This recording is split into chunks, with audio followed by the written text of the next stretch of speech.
diaspora shqiptare në përgjithësi është e lidhur emocionalisht me vendin.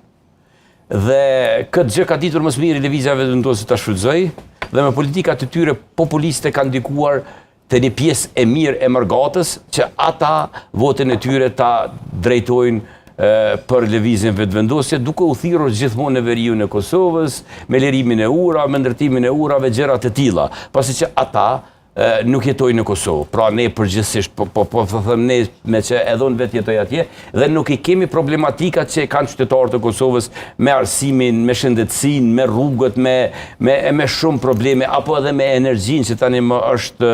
Në problemi cili vazhdimisht adresohet. Po pra, janë problematikat të cilat përballen çdo ditë qytetarët e Republikës së Kosovës, ndërsa te pjesa e mërgatës, të atyre votuesve të vetëvendosjes, është më tepër emocionale dhe ndikim i politikave populiste. Emocionale, politikave çfarë thatë? Populiste. Populiste, se nuk e di pse më duk që dhe komuniste dhe... Jo, po... Isha duke keq kuptuar, po. E qartë, Zotri Veriu tani do të provokoj pak. A duhet që diaspora të votoj në Kosovë, a duhet të jetë ajo që vendosë për se çfarë ndodh me vendin tonë?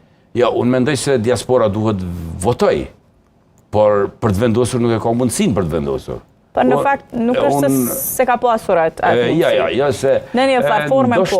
Ndoshta në zgjedhjet e fundit në dhjetorin e vitit kaluar, ndikimi i votës diasporës ishte i dukshëm për arsye si një pjesë e mirë e elektoratit rezident në Kosovë, në një farë forme i bojkotuan subjektet opozitare. Sipas disa informacioneve që kam, dikun të 100.000 votues kanë bojkotuar dhe nuk kanë qenë pjesë marrës në zgjedhjet e 28 dhjetorit.